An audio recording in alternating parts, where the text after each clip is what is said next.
This podcast is brought to you by Guiding Growing Minds, a social enterprise that aims to give all children the best opportunity to reach their potential and succeed in living rich and meaningful lives. Episode 96 in the bag, Dr. Billy Garvey. We watch the film Shawshank Redemption and we talk about resilience. What are people going to learn in this episode?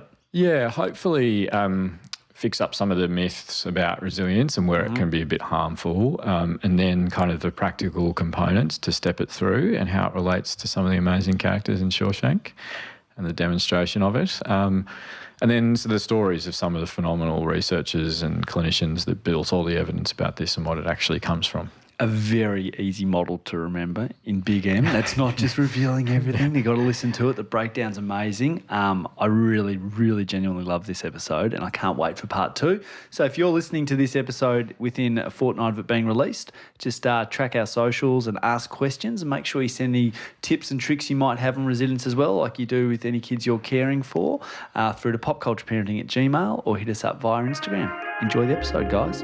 Hi, I'm Billy, a developmental paediatrician. And I'm Nick, a developing parent. We're going to use scenes from iconic movies to talk about how we best support our kids. This is Pop Culture Parenting. Hey, don't let your mother smell that beer on your breath. She'll take it out on me. I don't want to see you again for the rest of my whole life. I don't want to see anybody else either. Who is your daddy and what does he do? Just use your best judgment. We trust you. Good morning, Dr. Billy Garvey. Good morning, Dr. Nick. It is great to see you, mate. You rode in from the horizon on the bike like a beautiful sunrise, a new dawn. On a steed. A new dawn. Yeah. Brightening the day. It is. It's good to be here. You must be talking about the great tan that I have. From a trip away, I know. It's beautiful. It was a balmy 22 degrees average where I was, which is about perfect for me and my complexion. Yeah, same. I don't know that it's a beautiful part of the world you went to. And must have been hard though. Gee, what did you do to compensate for missing me? Just play the pod over and over again? Or? On loop, we'll listen to it. Couldn't get away from you. You're on the Imperfects podcast. You're in every part of my feed. I was just like, right yeah. I was trying to disconnect. Yeah, it didn't really feel like a holiday. No, it didn't. Still had to listen to your voice. Really hunted me down. No, God, mate, it was it was tough. I was very lucky because Annalise, life came back and she went on to day shifts and is not working crazy hours just as you left. So fantastic. Your support left her a bit out. just as she tapped in. On. She's probably ready to go back to long shifts. Putting a hand up. No. Hey, how was the Imperfects? Great. I love those boys. And it's, I'd been sitting on that one for a while. Oh, okay. So wanting to do that topic and pitched it to them a while ago and, hopefully did it justice. But it's something obviously I'm really passionate about because Annalise and I listened to it and I was like, God, I was pretty soapboxy.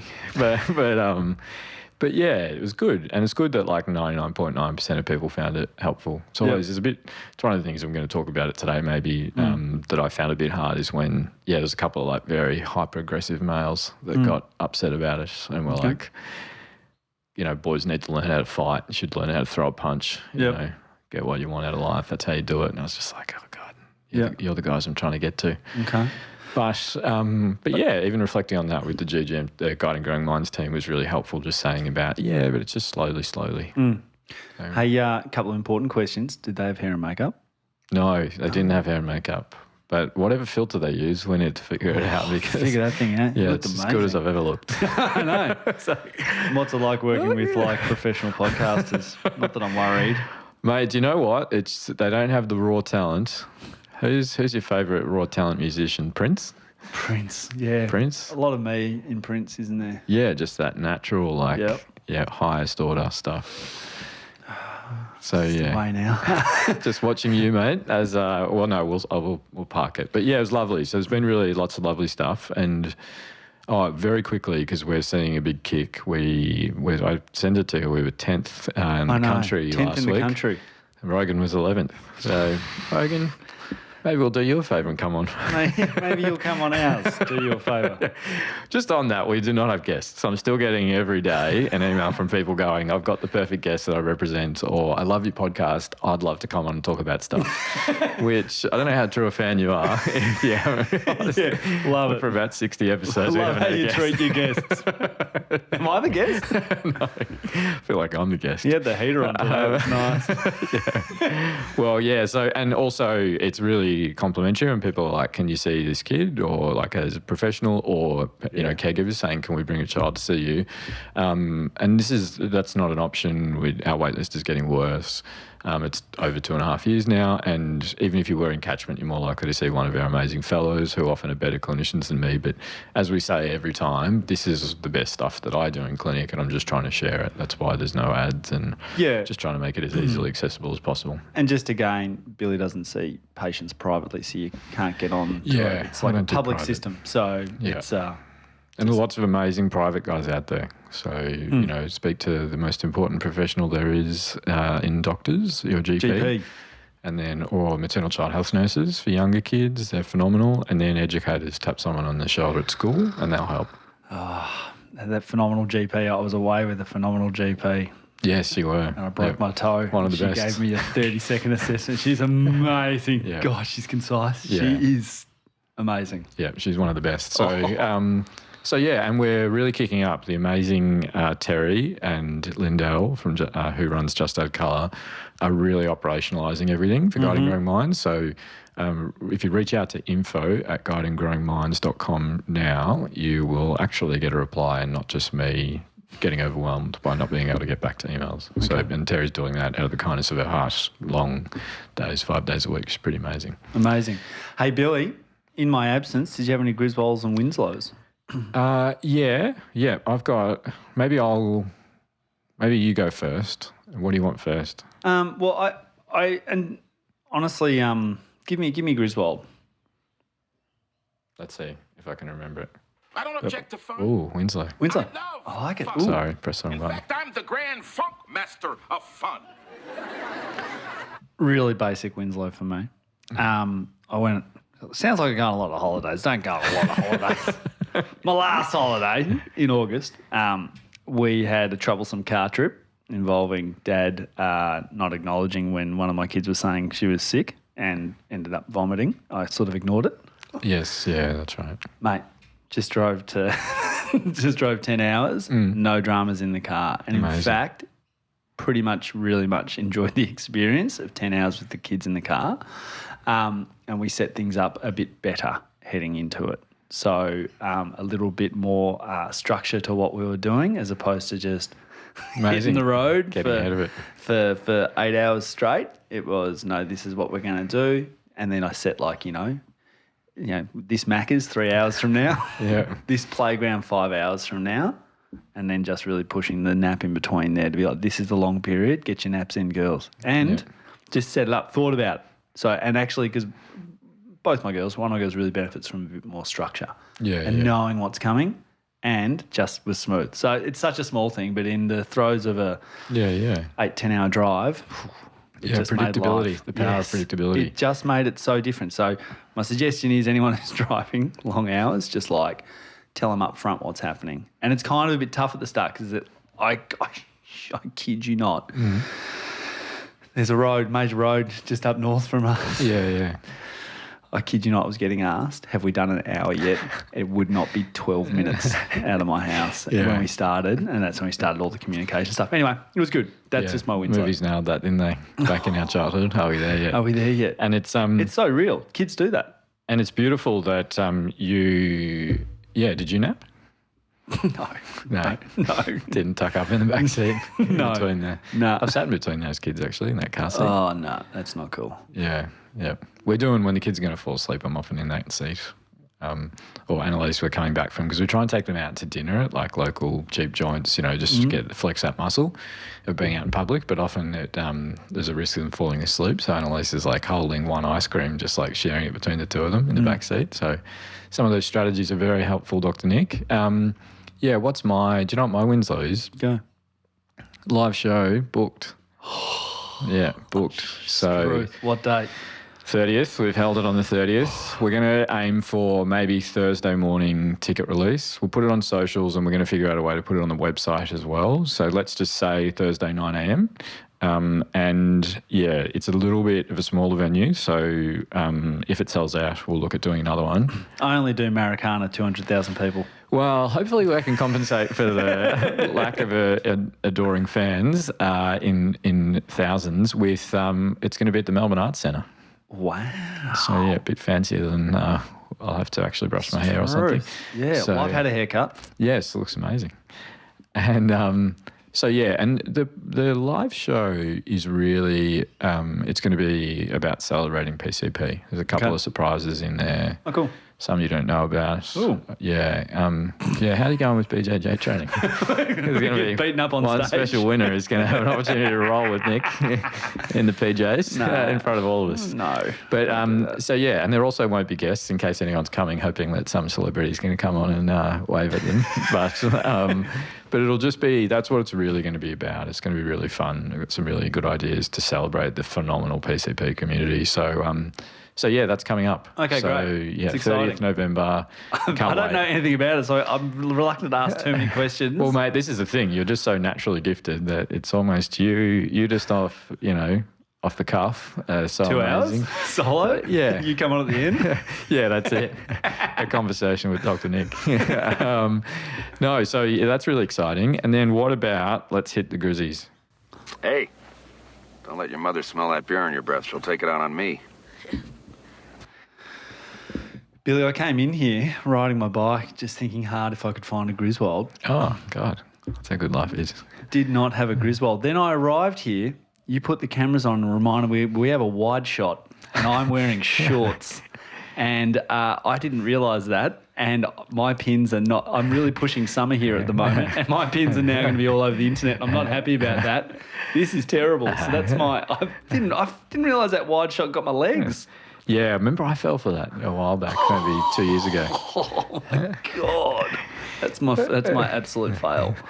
So yeah, mate. If that's the way you're falling down, you're doing well. Yeah, my Grizzy is just it's been a bit full on right up until Annalise got some breathing space, and just because of how phenomenal she is. But I was just drowning because as you know, and I've said, there's lots of people out there that seem to find this helpful. Like Annalise and I have a lot on. I work 3.5 days a week clinically. I do 2 10-hour days of research in a week, and then all of the podcast, GGM, Guiding Growing Mind stuff, AV1, Ivy Street, All Creatures, All Things have all really come in and taken weight off me, which is phenomenal. But I had a bit of a pep talk with you last time I saw you, just drowning a bit. And yeah, because I was like, anytime Annalise could give me, I was flying into state to do a talk.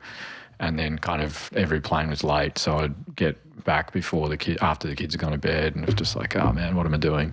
But Guiding Growing Minds phenomenally have been figuring out strategies for this to be sustainable, which would be really cool. So yeah, I kind of came out of it, but I reckon last time after the end of the podcast, I was having a bit of a tough time. But we're going to talk about the relevance of that and how we can guide ourselves and our kids through those bits in the topic today. Okay, what is the topic today? Well, let's go to movie first. Okay. Someone got the movie. This is how bad my clue was. It wasn't great. Yeah, No you got offense. it instantly. I know. Well, I thought that I made the last one too hard. So Last one was a bit hard. yeah, the fetch one. Last one was niche. Yeah. So, but this one was not niche, it turns out. And someone got it, like, because lots of people have sent in since. Someone got it, like the episode was 2 hours, 10 minutes. They got it 2 hours, 10 minutes after I released the episode.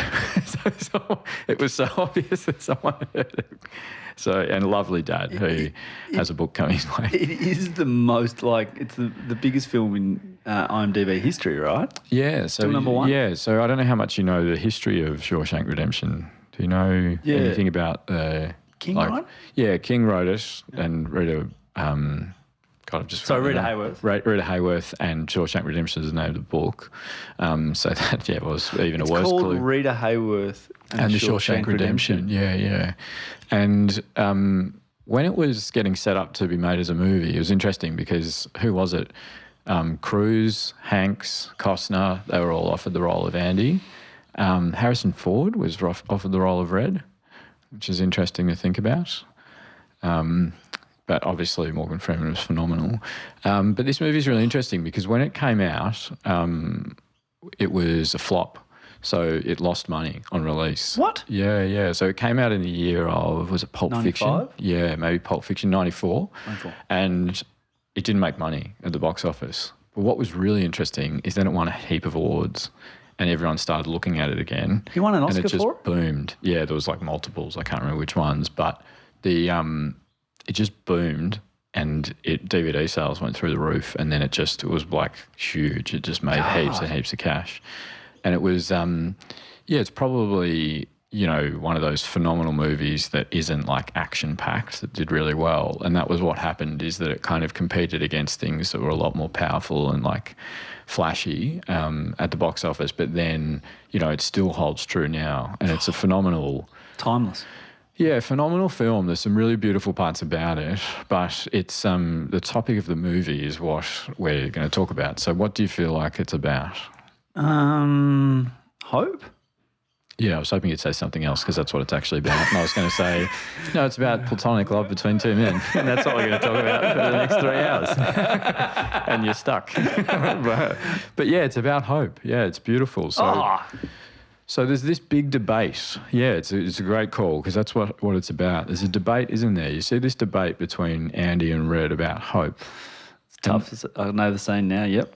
Yeah, well, there is a specific scene where Andy has this false hope that one day he's going to leave and he's going to be in Mexico, and Red's saying, don't waste your time, that'll just hurt you. You're there, we're here. Yeah, and that's the kind of argument that hope can harm.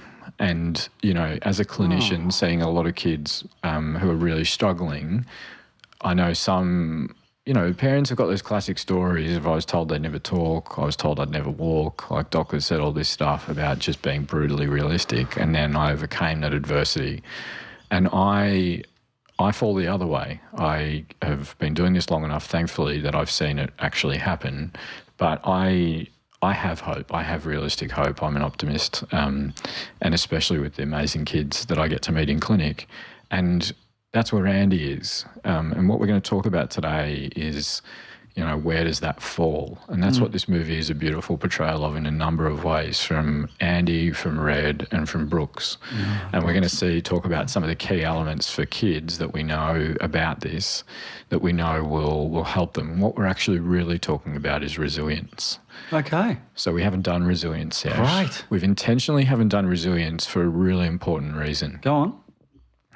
We should never be looking at resilience for a kid who is still traumatised or in the depths of mental illness. It can harm kids. And what I mean by that is if you're saying, oh, mate, come on, it's all sorted now, you got through that, you're stronger because of it, you can actually be dismissing and missing the opportunity to actually help them heal. So is resilience like, we've talked about Maslow's hierarchy a little bit. Beautiful. God, you're good. Oh, really? Yeah. Okay. So resilience is something you should be trying to achieve when you hit a couple of levels of that. So bottom's physical health. Yeah. You got to help me. The second one is, I don't know. So no, let's talk even, So you go through, So physiological needs and safety, all of that stuff. And then, but you know what? What's the highest one? Self-actualization. Yeah. So do you know that's actually your phenomenon of Maslow? That's not true. I know the top and bottom. Go. You know the top until towards the end of his life, he changed what was the highest. Oh. Maslow did. Oh, really? What did he do? He changed it to self-transcendental. Yeah, so becoming more than yourself. Okay, all right. Yeah, I can't get my tongue around that. But self-transcendence. Self-transcendence. Okay, so you transcend. Yeah. So self-actualization is reaching your potential. Yeah. And self-transcendence is going beyond that. Yeah. And we're going to talk about what that means and what Maslow meant in that. But what is, at a simpler question, what do you see resilience as? Being able to dust yourself off. Yeah. So, what's courage? Is courage a lack of fear? No, it's acting in spite of fear. Yeah. So resilience is acting in spite of stress and negativity. Right. It's a different part of it. Yeah, okay. Is this kind of what that parent messaged us recently around, like, you might be worried about today. Don't let it ruin the whole day, sort of thing. Yeah. Was that the people like that? I'm attached to what that person sent that, and I can't unforget it. Yeah. You can be worried about it You and can be still worried have a good about day. it, still have a good day. Yeah. It's really beautiful. Remembering that reality objectively is not that helpful. The experiences that everyone is having are real. Okay. And so just with the resilience bit, it's a bit higher order. It's like below self-actualization, but it's kind of like once you've, not to say beaten, acknowledged and worked through and found a way to cope with a past trauma, you can then be more resilient. Like you've got to deal with the actual... Beautiful. It's like dealing with a broken leg, right? So you have to have experienced adversity, stress, negativity to be resilient. And resilience is a process. They used to think you're either resilient or you're not. But what they found is that it's a skill. Yeah, okay, but you have to have experienced that adversity. So, once again, all the programs that get pushed out, it's just a very overused term. They're actually not building resilience if those kids haven't experienced adversity. Now, we know that pretty much all of us through the life course will experience significant adversity. For sure. Yeah. Loss of relationships, trauma, PTSD, like really common stuff. And resilience is a step that helps us go beyond that, but it's not the first step. No. That's what I'm sort of getting at. And that's first the risk of dealing with. Yeah, and just saying, I get what you're saying now, so yes. Now, there's two bits. You have to have survived, but you have to come out the other side with healthy coping mechanisms. Can you give me an example? Yeah. So I have experienced, I've experienced, trauma through my childhood and adolescence and early 20s. I've been told that I'm never going to amount to anything, all of that stuff. You might look at me and say I'm very resilient, but I'm missing the second key of it, that my coping mechanisms are not healthy.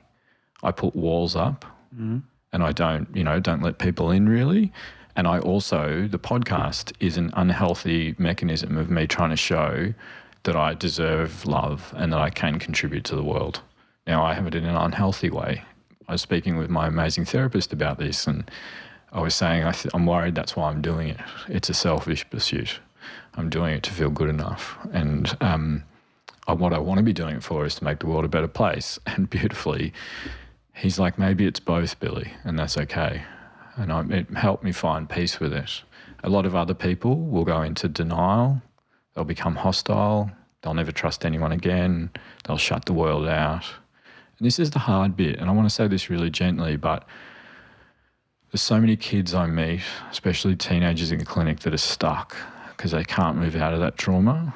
And I always have to go through the step of healing their depression, their anxiety, the traumatic experiences they've had.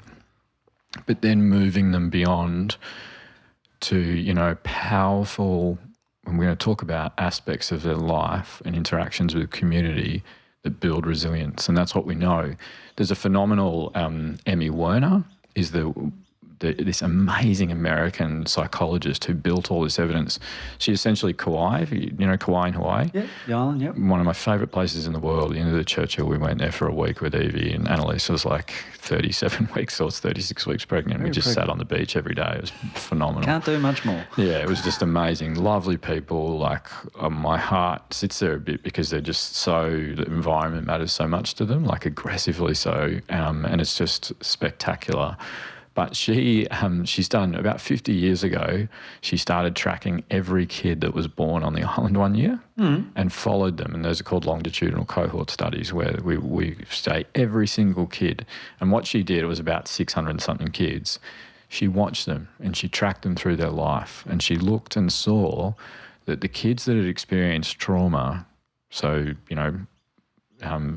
alcohol use, alcoholism in parents, abuse, neglect, all the stuff we've talked about.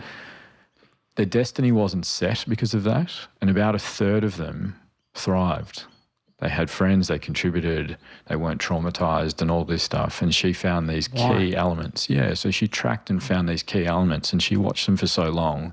Then she travelled around the world to all these different communities and cultures with the same lens of what is the protective factors that are helping these kids come out the other side and have healthy resilience and healthy coping mechanisms. Were they succinct? Are you going to be able to tell me them? Yeah, I'll tell you them. Yes. And this is a bit unfair for overseas listeners, which... Why? because I'm going to use a reference that isn't that helpful for anyone outside of Australia. Gotcha. But this is not how she did it. This is how I remember it. It's Big M. Oh. So Big M. So the B is belonging.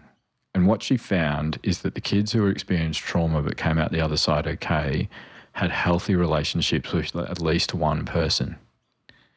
Now, that is hugely important for all of our kids, and we need to remember there will be professionals out there, especially teachers, where you are that person, because there's so much parental illness and active trauma. Those parents can't step to resilience yet. But a parent is enough. A parent who's unconditionally loving and supportive. Now, what does unconditionally mean? Despite if you stuff something up, you are still loved. Yeah. I'm not going to withdraw that love. Does it matter how bad the stuff up is? No. And does it matter how long it takes you to get better? No.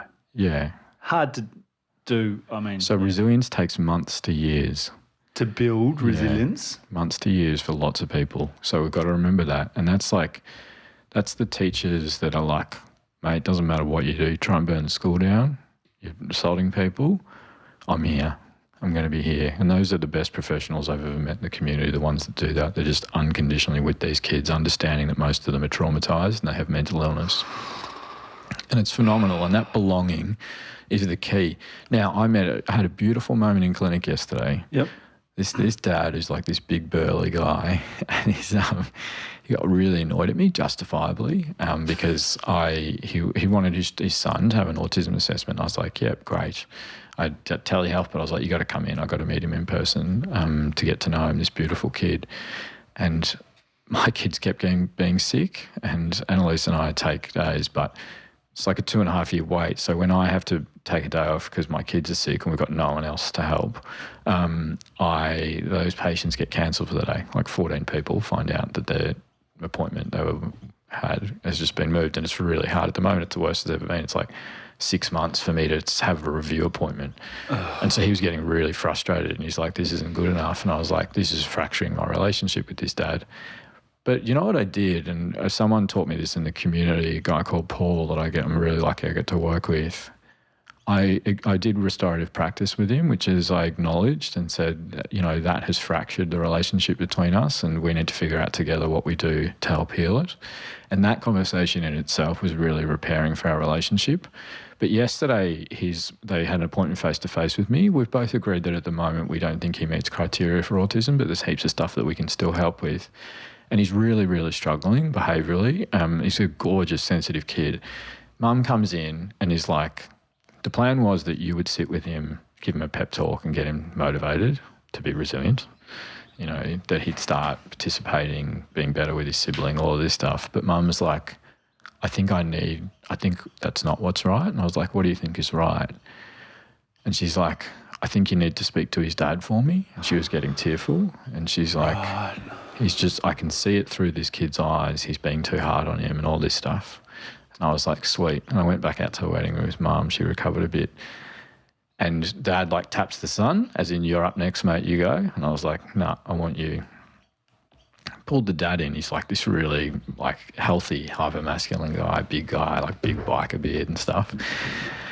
And I was just like, how you going? And he's like, yeah, I'm really struggling. He's not listening to me. He's just lashing out. He doesn't do what we ask him to. He's becoming really oppositional, blah, blah, blah. Yeah. And I just talked to him and I kind of said, I'm going to say something that's uncomfortable, but I think I need you to be more gentle with him. And he was like, well, no. And then I talked about belonging.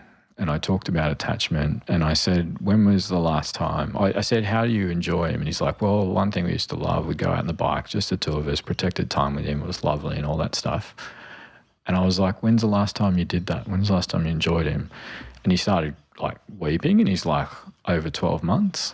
And he kind of came to this realization that he's like, yeah, the relationship is gone. And I was like, and he's like, it's hard, he's struggling at school and all this stuff. But it was beautiful because he left that room and I felt like this really strong connection with him, and he just kind of went out, and the plan was he would just try and help that boy have a sense of belonging in the family. And that's the key for most of what's happening with the older kids and the teens is they don't feel that sense of belonging. Now, these parents love them. Every single parent I've ever met adores and loves their kids and would do anything for them. It's just sometimes the kids don't feel it. So the B is pretty critical in the big M. Yeah. So I love this. So the I is independence. Now, independence for kids is really important. It's important for Ronnie and Evie. It's even a bit important for Charlie. I have independence. I have autonomy. I am striving towards, and a lot of if you think about development, They're our young kids, by the way. Sorry, yes. Our sort of 14-month-old Charlie, yep. and then 3 and a 4-year-old. Yep. Yeah, our so kids. they need okay, so that's if we all walk around with all 4 of them, it does look like we share children. But yeah, so that's a really important thing because if you think about every aspect of development, we think about gross motor. Babies can't do much, struggle even hold their head up. And they can hold their head, and they can roll, sit, walk, run, blah, blah, blah. Speech, they can't really say much, and then they can have conversations and blah, blah, blah. It's a move towards independence, isn't it? But socially and emotionally, they want to do that too. They want to be independent and be able to look after themselves and be able to express their emotions and be able to exert control in the environment. That's a really important part of developing resilience, is that independence. Now, your eldest will be in this really important part of, I'm a school kid now. I want to be independent, and you have to give her opportunities for that. Wants to cross the road by herself to get to school. Wants to start walking home. She's in prep. Yeah, beautiful. So what do you do? Well, I take her to the crossing and I let her cross, and then I cross after her. Beautiful. Yeah, so that's beautiful. You give her a stretch. Yep. So you don't say, sweet, it's not black and white. There's this day on the calendar. Yep, you're now this old. You're going to do it. See you later. Yep. And that's with everything. That's with social media use, with everything. Yeah. We stretch them into it, make sure they succeed and reduce the level of support. So that's how you breed independence. Yeah. So all kids need opportunities for independence. Charlie does. Charlie does need. I'm not going to let him crawl off the edge of the bench and fall and go, that's how you learn independence. But I am going to give him a chance to fail. And that's what resilience is about, really. It's about risk. And how do they have risk, have failure, and come back from it? So they've got to be able to fail. So you've got to go, I'm not going to build resilience if there's not an opportunity to fail. Yeah, and this is and I'm at risk of this. This is the parents that are too on top of kids. I'm a helicopter in the playground a bit. But so we don't give them. Yeah, so if you're always on them, they would never learn how to navigate the playground because there's no risk in it. They have to actually be balancing, and if they stuff it up, they fall because otherwise they never learn. And it's the same as social emotional. The difference is we don't watch them. You're not on the sidelines, 200 metres away with your back to them. Go and they'll sort it out. They'll become resilient. Because that's where the risk is, that we stretch too far. The other thing that is really important is M. So, let's say G. G, sorry. That's what? So G is Maslow's final highest order, and it's generosity. And there is something hugely powerful in our brains, in our development, and our healing when we are generous, when we look beyond ourselves. And that's what Maslow was talking about. That's the highest order. And what Werner was saying... Is it actualization or is that transcendence? Transcendence. Okay. That's going beyond me.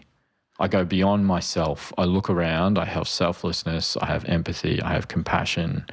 I care about other people around me and I give to them. And this podcast, hopefully for you as well, but this podcast for me does that. Yep. It's this, I don't think the podcast is ours or Guiding Growing Minds is mine, or I think it's the thing we share. We're not in it for money. No, definitely not. Yeah. Every time I look at our savings, I'm like, oh my God. And I'm planning on dropping another day clinically to give this what it deserves, and there's an income loss bit of that, but there's also just a sustainability bit because I care so much about it because this helps me so much in my mental health. This builds my resilience. And sometimes it harms it. Every so often I get something that's harsh that comes through, like someone gives the book or the podcast a negative review. It hurts me, but then all the beautiful stuff comes through. Yeah, but to your point, you can't be resilient or build resilience without a bit of failure or tension, right? Yeah, so if the hardest time I've ever had in my life where I was watching a clock and saying get through the next hour and I didn't want to live anymore and I was seeing a therapist, if someone had said start a podcast, it'll help you be resilient, it would make me worse. Right, added pressure. Yeah, and just moving past my healing process. Past your healing. You know what I mean? Oh. And I've had windows in my life where I just needed to survive. And that's where we don't put resilience into with those kids. We don't do this stuff then. We can think about attachment and healthy attachment, but we don't say, where's your generosity? How come you're not being generous? You know, if you just gave back to the community, maybe you'd feel a little bit better. Like that can't move that past worsens kids and adults if we do that. So you need to acknowledge it. Making sense. I really like where resilience sits. Yeah, this is Do you know beautiful. what I mean? I don't know how the hell I'm going to fit this into a shorter episode, but because we've got a lot to talk about. We're going to do I reckon we do a couple. Yeah, well, we'll see, because it'll be phenomenal ones. I will just stuff up my order for the live. It's 2 or 4. Careful what you wish for, I need Nick. the live to finish. I need the live to be a fresh Well, air. let's just do a 4-hour part 2, Nick. Okay. Unless you want to do a Christmas Day release. I'm sure our partners will love that. Thanks, guys. Yeah, glad you're really generous to the community. How about some generosity to the family? Girls, big M. So, yeah, and that generosity is really important. And maybe because we're going to come back to all this, the final thing Werner talked about, Emmy Werner, was mastery. So that's the M. And we've talked about that before in positive psychology and like where does success come from. Tell me again. So what are you good at? What are you good at that you care about? You tell me. That I care about. I don't know. Mate, I got 10 for you. Give me one. Just tell me. So BJJ, Okay, being a jiu-jitsu, dad, yeah, being a dad, yeah. gardening, being a partner, Used to being be a friend, gardener, yes. on a barbecue. Like, do you know what I mean? Swimming, Barbecue, surfing. Like yes. you. Okay, those that's sorts of 8. things. Sorry, I always have a when you sense ask me of- things, I'm like, what's mine like? Oh, you got, higher mate, order? God, I wish I had half the things that I was good at that you are, because that's mastery though. And that's resilience for you. When you're having a hard time, you have all go these things that towards you it. can reflect on, but you can also reflect on that as a reflect sense on of who you are. I have failed. So remember, people who are stuck have dysfunctional thinking in 3 ways. It's all my fault. It will always be this way, and it impacts everything about me. That's dysfunctional thinking that's at the heart of a lot of depression and anxiety. It is. Yeah, and I feel like that is. sometimes as well. Anxiety, yeah. But where we can challenge that internally in ourselves and do it gently is, no, it's not. I'm actually a really good friend. No, it's not. I remember I came through that adversity that time. My history of coming through horrible adversity has helped me be resilient, but only on reflection, not at the time. I never saw the growth at it until I was years past it. Do you know what I mean? Oh, I love this. But you and So I, good. you know, like I don't want to force you to open up stuff, but we have had adversity in our lives, in relationships. Yep. Do you know what I mean? And there probably were times where you're like, I've had one bad, breakup, but the 3 amazing partners I had before it, and then Annalise came along, that was, it took me years to get beyond that.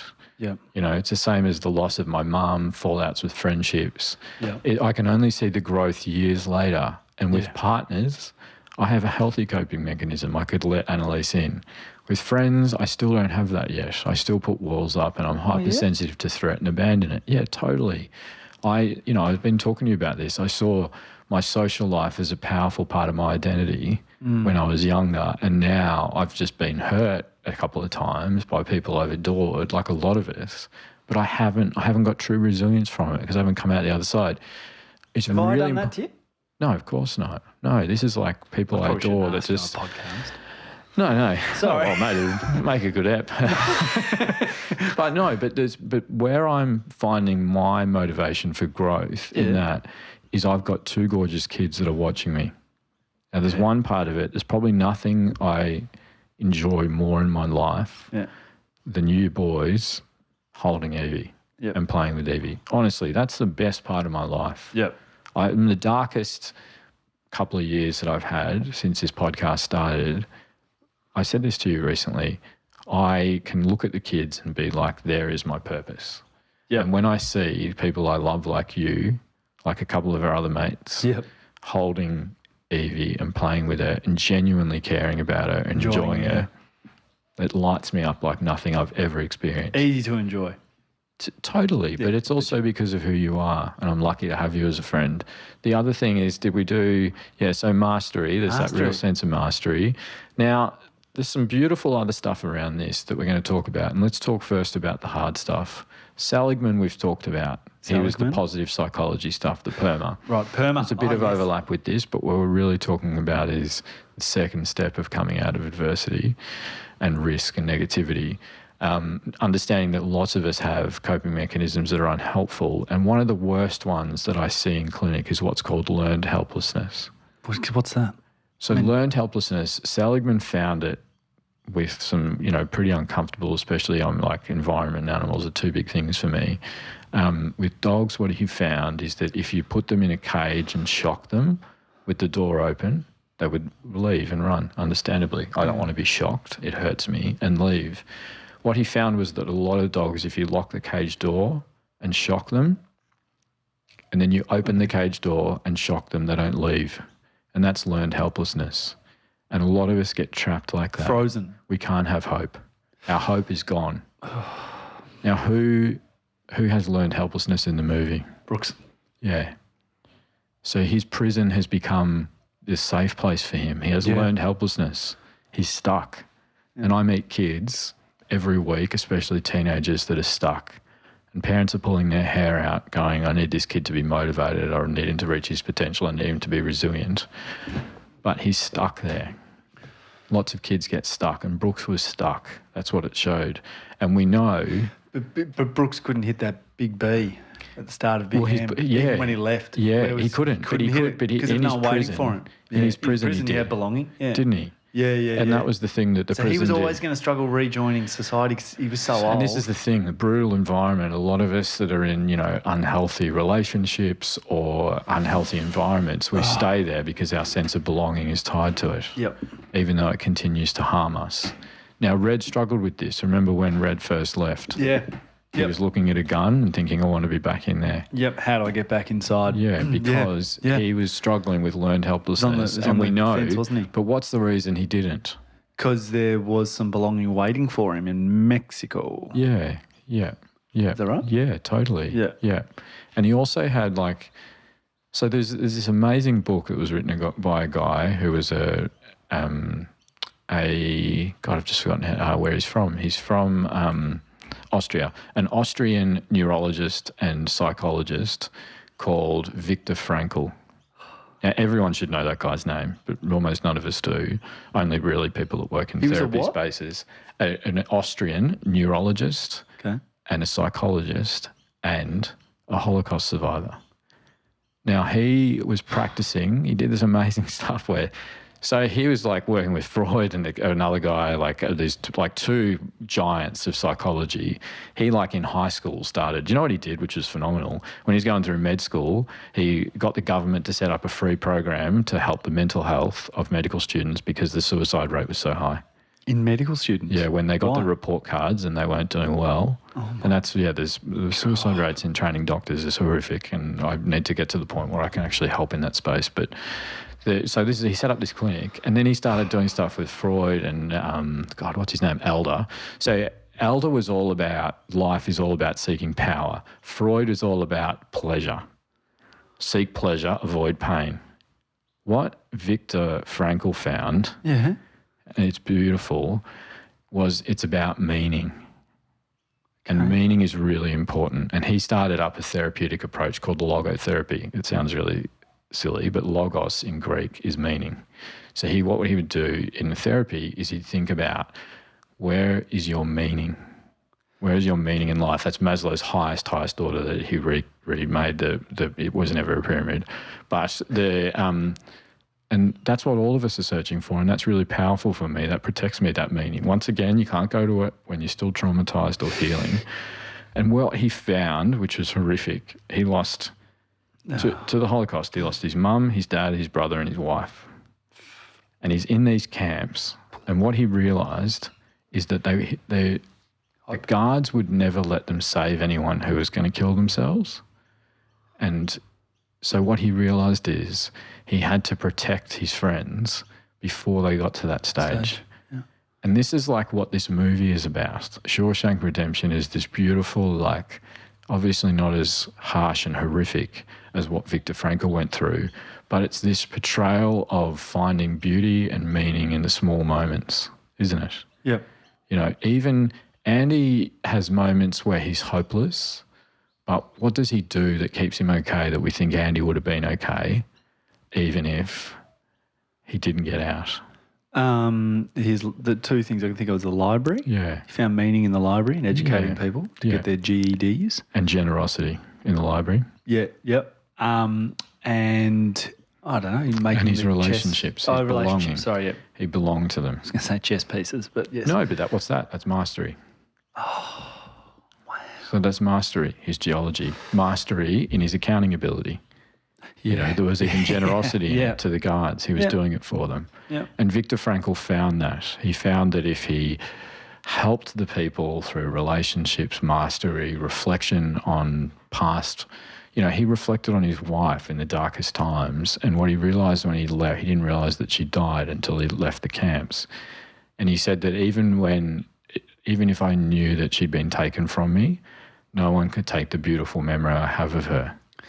And that's a really, really hard thing to do when you're traumatised and you've lost a key attachment figure. Yeah. But if you go back to in all of our back catalogue, people are still sending in messages about can you do this topic? The back catalogue is evergreen, so intentionally. Yep. So have a look and go back on the website. But yeah, Frankl was amazing about that, and it's heroic. I couldn't do that. Well, Andy did, to a lesser extent, and he was a fictional character, but Andy did it with the music. So they can't take the music away. Yeah, beautiful. In my head. Beautiful. That's exactly. Music, they cannot take music away from us. They can't take the things we hold dear to our heart away from us. Yep. And that for some people can be a really helpful way of healing and building resilience, is thinking about it, reflecting on it. Yeah, seeing the beautiful. They used to be out on the, with pickaxes in frozen soil, and he was... there was a group of them and they found the resilience in watching the sunrise, and saying, isn't that a beautiful sunrise, and sharing that with someone else. And that belongingness of we're both here in this awful, horrific, traumatic, hopeless situation, but how beautiful is that sunrise? Now, I can't do that in my dark moments. If someone tapped me on the shoulder, it's like, but how beautiful is the sunrise? But, he was a really exceptional person because he was in that space therapeutically before he had expertise and came in and then had this lived experience. And that's a really phenomenal effort from him. And we see that depicted in this, as you said, fictional characters. And that's what, this beautiful, a lot of these movies, even the action ones, is about this beautiful platonic bond between two men. It's the 80s. There's no women in Shawshank Redemption, There's 3 women on a poster, and you see his wife at the scene at the start. Not in the You never see a woman again. And those, I should have said Raquel Welch as the clue, because that iconic poster, so it's these platonic relationships, and, Shawshank Redemption doesn't have, they fought their way out or anything. He, as they say, he crawled through sewerage, and that's what a lot of kids and people in the community are having to go through to get to that resilience on the other side. And that's what's horrible about it. But you can't use resilience to crawl through that. No. He's like, he's seeing that idea of Mexico and all that stuff. And, we see what broke him and led him to finally, feeling less optimistic was when that guy came in with evidence that he didn't do it, and he's like, I'm going to be sorted. And then we see this brutality of the prison warden come down. 2 months. Yeah. And what he says to him when he says, I won't do anything more, that's probably the most powerful. The sisters scene is the worst to watch, but when he says, I'll cast you down with the sodomites. Yeah. But there's this beautiful thing about some of those key elements that we've talked about that are present. That sense of belonging, that generosity that he gives to the other inmates, even self-sacrifice when he knows he'll get in trouble for playing the music. Yep. But it's probably good timing. Yeah, let's play the scene. So you don't know the scene either. No, I don't. But I'll just give it to you.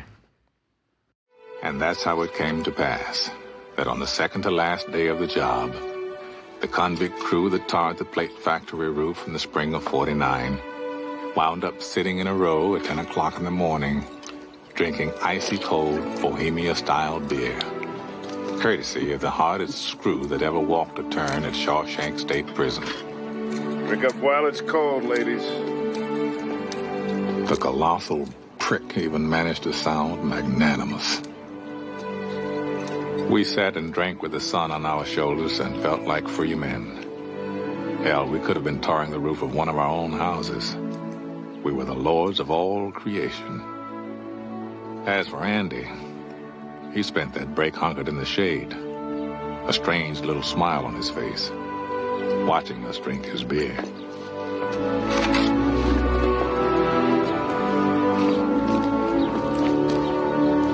Hey, want a cold one, Andy?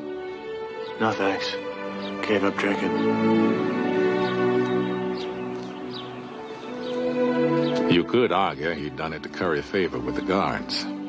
Or maybe make a few friends among us cons. Me, I think he did it just to feel normal again. If only for a short while. Yeah, it's beautiful, isn't it? Oh, it's amazing. Makes me want to have a beer at 10 in the morning. Yes, yeah.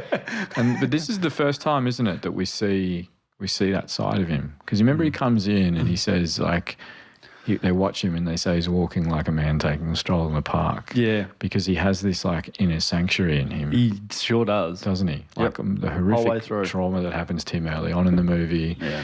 You know, but then he finds the relationships, the belonging, the generosity, the mastery, the independence, you know, and he's never really at risk of that learned helplessness, because what we know that he was doing is he was planning an escape when he looked like he'd finally been broken.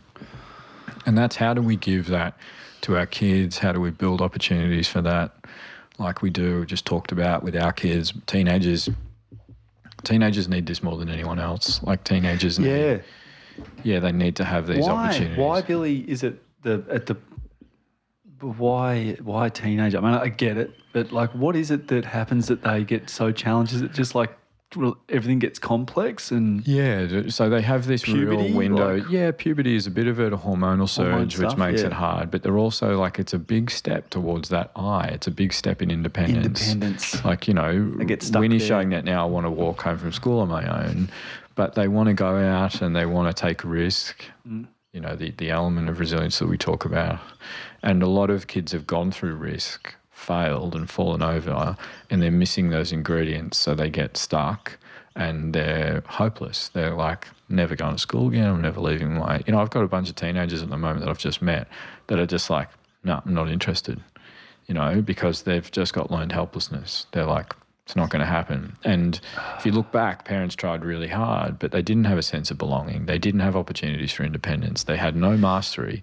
And, you know, they've lost any thought of generosity. Yeah. Like, you know, some of these kids are like, no, I remember we said the other day, like, you know, one of the kids is good at footy, but he stopped playing. And it was like, well, why don't you get back? And how about, you know, you coach some of the younger kids? He's like, stuff that, I'm not wasting my time. And it's understandable that he feels like that, because the world has hurt him. He just doesn't see, all he's done is fail. All he's done is be told he's not good enough. And so he's nowhere near generosity. So just with that example, right? So I can now understand. Thank you for that explanation. Like, kids like, nah, stuff this, not doing it. Got to get that kid to feel belonging again. Is that just like really low exposure? How about we go watch a game? Yeah, but it's before even that. Yeah. It is like, you are unconditionally here, and I will be on the sidelines cheering you for the rest of my days. Like, and I will always be here for you, and I will try every time to gently be sensitive to what your needs are. And I'll gently see if there's any opportunity to connect in the easy times with you, and low pressure. With that dad, the big burly dad, I was like, you got to bring that back in. And you can't hassle him about how much he's on the iPad. You can't hassle him about how he's how he's treating his younger brother. You just got to enjoy him. You need to genuinely do that for months before you get anywhere near talking to him about how much is on the iPad or how he's treating his brother. I've got two other gorgeous kids that I'm seeing, and they've had severe trauma. One of them's about 8 and one of them's about 4. Gorgeous kids. Siblings? Siblings, yeah. And they've horrific trauma from birth till a couple of months ago. And this amazing family member has stepped in. If there's anyone we should support more in the world than people who, including parents, are looking after severely traumatised kids, if you want to invest in anything, invest in those people, the foster carers, the workforce that's supporting them, because there is nothing that destroys our community more than not healing those kids and then building resilience in them. It's horrific. And these two kids, but it's interesting, the 7-year-old, and I've only met him a few times, but he has this like beautiful warmth to him. and he's like acting out and lashing out, but I'm less worried about him because he has this beautiful sensitivity in him, and he's looking after his little brother. His little brother is wild. He's got red hair, so I instantly connected him, but wild. And he's like not able to be at kinder and all that stuff. But what we need to do is find relationships for him that will stand by him. And we've got other kids that are, you know, in a similar situation. They've been in multiple placements and they're on tender hooks for losing this placement and not being with this family anymore because of how badly they're acting. And they self-sabotage. They're violent, they act out. We get asked to medicate them. Can you medicate them so that they won't lash out like this? And it's like, no, they're fighting the world because the world has hurt them so much. And they're predicting the outcome. Like, and that's a lot of it. A lot of the kids that I'm seeing that are struggling are predicting the outcome. But what I want Evie and Charlie to know is that no matter what they do, the outcome will always be that I'll support them and I'll love them and we'll face things together. And that's how I've got to approach everything. I've got to always make that my North Star, that I'm always here, no matter how frustrated or stressed I am. And I'm trying to build my own resilience as we go to try and have greater capacity to do that. But you got to, so just so I got this right, playing it out chronologically, you've got to heal the trauma, the depression, the anxiety. You've got to really fix these things and then start working on... Yeah, and you still hold that with you. I think those of us that have gone through those things, it'll always be a part of us. It's not gone. It's something that, you know, we can hopefully look back and see, and I can with most of mine, that there was growth. And it's, you know, like, we've got, I'll hold it for the next topic, but there's another piece to this puzzle, but I think staying on resilience is probably... It's probably right. So hopefully, awesome, helpful chat. But as always, we want tips, reflections, and questions about this, and we'll go deep into like resilience, hope. You know, how to find the balance of not being like unhealthily optimistic or moving past the healing process too quickly. There'll be amazing therapists out there that would be great to engage with you about this as well. I love this one. This is awesome. And Big M, amazing. Big M, yeah. If you grew up in the 80s in Australia, so if you grew up in the 1980s in Australia, it was our favourite, our famous flavoured chocolate milk was called a Big M, and it was a big deal. It was funny, wasn't it? Because you're like, I don't want juice, I want a Big M. And now the kids are like, can I have juice instead of water? Man. The Big M days are over. Oh, love a Big M. Awesome, Billy. That's an epic episode. So, guys, make sure you send your messages through to popcultureparenting@gmail.com. But probably one of the easiest things to do is look out for the stories via our Instagram. So if you're not following us, go over there and follow us. And we'll pop up with some questions about the topic that you might want to answer, and you can get into the polls as well. But it's a really easy place to ask questions when we ask you for them via the Instagram stories. Also catch us on YouTube, TikTok, Facebook. Yeah, TikTok at 10,000 now. We're everywhere. Yeah. Wow. Ticky. Massive. Can't escape. Awesome, guys. Thanks very much, Dr. Billy. Love the episode and enjoy the ep, guys. Thanks, Nick. Hey, don't let your mother smell that beer on your breath. She'll take it out on me. I don't want to see you again for the rest of my whole life. I don't want to see anybody else either. Who is your daddy and what does he do? Just use your best judgment. We trust you.